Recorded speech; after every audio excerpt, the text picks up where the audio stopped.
How's it, guys? Welcome back to Rugby Brew. Damn, it's been long. PJ, it's been way too long, mate. You got it wrong, Kurt. Welcome back to the official Rugby Brew Studios. Official. And the official? Well, we've got some good news. We've just got ASICS on board as a sponsor, one of the official sponsors of Rugby Brew. We have the paperwork and everything. So great news. Things are looking up. Too legit to quit. Too excited for this World Cup, man. Let's get Too excited. So, sorry, boys and girls, we're a bit late on this one. We've already had a few games that have happened. Really interesting start to the World Cup. Some teams that have put their hands up. Fiji nearly causing a little bit of an upset there. Fiji coming close, just bringing that energy, bringing that grunt on attack, on defence, putting solid hits in. I think everyone wanted Fiji to win that game. We were all a little bit heartbroken when they lost it, but also on that same point as well, Australia showed why they are one of the top test sides as well, because they could close it out over 80 minutes as well. Well, yeah, I agree with that. And it's an 80-minute game, and it just shows you that the teams are nervous. I mean, today Scotland made a host of mistakes. They didn't look good against Ireland. I was told, I didn't watch the English match, that they also didn't look that great. We'll come to the box later, but... Yeah. We're almost seeing the little minnow teams playing better as well, because I mean it's the first game of the tournament. They're excited, so everyone's raising their game. Yeah. First halves have been amazing in all of the games, and then after that is where you see the difference between sides that are playing in the Six Nations, that are playing in the Rugby Championship, can close it out. I mean, look at Argentina and France. Argentina were a kick away from winning that game. Yeah. They were so unlucky, and they've now lost 11 in a row. But they nearly went and beat the French on the 10th match. Yeah. It just shows you the difference it makes when you're playing these top sides as well. Game after game, yes, they're losing to New Zealand, they're losing to Australia all exactly, the time. They're playing Southern Hemisphere Rugby. They're playing Southern Hemisphere Rugby, but now they can come in as a different team as well. And I think they'll have a few really good performances this World Cup. All right. Yeah. So, tell me about the box. The box, man. They made us so proud. They made us so proud. They left everything on the field. And yeah, we didn't get the win, but I think it was positive for us. I feel good about it. I'm happy. We'll go from there. I have a different take on it. Yes, they left everything on the field, but this is World Cup rugby. It's not about passion and guts. It's about actually being able to take your opportunities, about being able to play smart.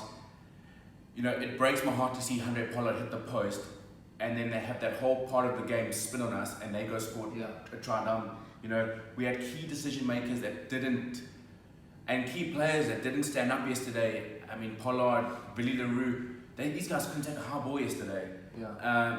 I was really gutted about this. I know they tried their best, and I will never fault them for that. But for me, if I have to see shooting out the line a bit too much, Makazole Mampimpi becoming very predictable on defense. I know I'm being very hard now, but we have ourselves to look at. Yeah. You know, I think there were opportunities for us to win. You know, Billy LaRue's pass to Colby just was not good enough. It's just not good enough, man. On that level. And that's the thing. When you're playing All Blacks, you make one mistake, they capitalise, and they will score. So we have to be a lot more flexible. Exactly. So the stats favoured us, but not good enough. On a positive note, what is Cheslin Colby on? I think he's on some of those Piwe vitamins. That guy, and that's someone we missed, Piwe Dianti, but that guy was our best player yesterday, and he was by far the shortest player in the field. Was the only guy who could take the high ball. Yeah. Just stepping up. Every single thing he does is 110%, and he does it the right way. He's just man. He was so clinical. I really think his stint in France has just made him another player. Yeah. 100%. I think he missed one tackle, and he was just outstanding. Yeah. Any other standout players while we're on that? I mean, Peter Steph. And then Damon Delendy. Delendy did well. The guy that I've been criticising. He rose to the occasion. I think he's the guy that everyone's been like, Delendy, and then he steps up in the big game and he makes it happen. So he did us proud as well. Peter Steph on his way to become a legendary Springbok, in my opinion. He's on his way.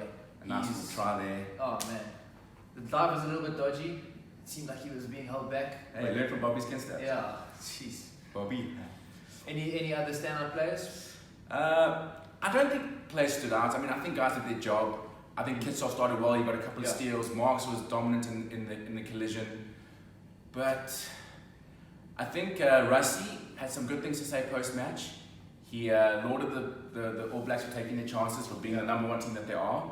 He did say that other teams would pose them a couple of threats, and he said quite bluntly that we have a lot to improve on. And I still think maybe as South African supporters, we got a little bit ahead of ourselves, a little bit too cocky. Yeah. Open had someone on Super Group predict us to win by 17 points, so I don't know what's going on here. But and it's another good. thing as fans, we need to stop blaming the ref. The ref did not force us to lose. Do you know there's a record with this referee? We've played him, he's refed us 9 times, we've won 4 times and we've lost 5. And you know, every single loss with this referee has been against the All Blacks. But this does not mean that he's the cause. You know, we have to look at ourselves. I agree, but we do not take our chances. We have to look at ourselves. We cannot blame others. We can't blame the ref. And I think it's pointless getting... There were some margin calls, but ultimately, on the day, the boys had to get the job done. So we just have to go from there. But looking forward, the big question now is, no team has ever lost in the pool stages and gone on to win the World Cup. The Boks have now just lost. And that's one stat that works against us. And the other stat is, no team has ever won the Rugby Championship or the Tri-Nations and then gone on to lift the World Cup. Yeah.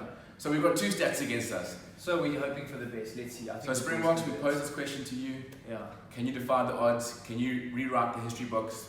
Can you get some of those Pure Diante vitamins to all the boys, get them going?